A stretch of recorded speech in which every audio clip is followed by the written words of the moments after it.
Hello mga kapag-ibig, kumusta po kayong lahat? Naway nasa mabuti po kayong kalagayan sa mga oras na ito, no, habang nanonood po kayo ng ating videos. Ayan po. Sa ngayon, mabilisang vlog lang po tayo ngayon sa isang condominium sa may Ortigas Avenue Extension na sakop ng Taytay Rizal.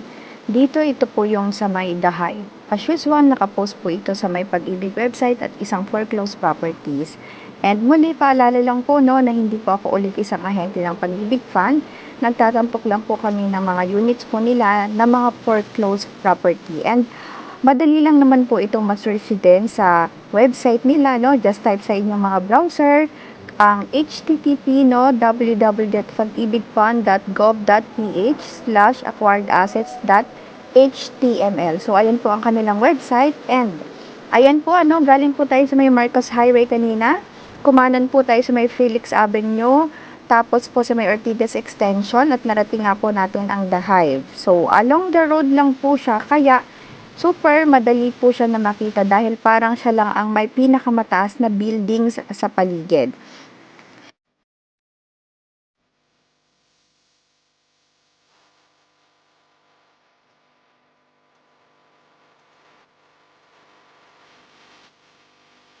Pero ayun mga kapag-ibig, no, ang bad news po dito ay hindi po tayo napayagan na silipin ang unit na gusto sana nating makita. Kagaya nga nung sa nauna nating condominium unit na sinilip noon sa Urban Decade. Napanood niyo po yung mga vlog namin dito, no, sa mga videos. Hindi rin po tayo ulit pinayagan this time.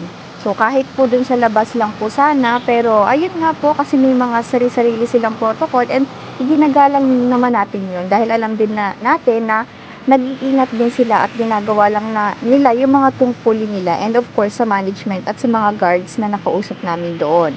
So ayan po no, pinapangalagaan din nila yung mga tao na nakatira sa iba pang mga units nila. Pero syempre ipapakita pa din namin ang kabuuang itsura sa loob nito. At makikita nyo na talagang maganda din naman dito sa The Hive, sosyalim yung datingan sa loob at mababait ang staff at guards na nakausap namin.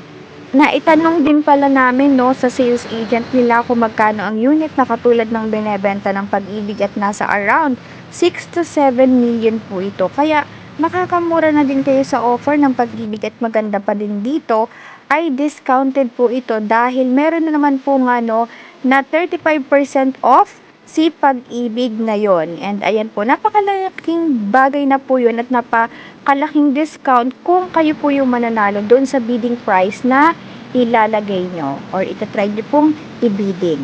And of course, ayan po no, pinapakita po natin dito sa screen yung kabuuan na itsura and yung details nung ating pinifeature ngayon dito sa The Hive sa condominium nila.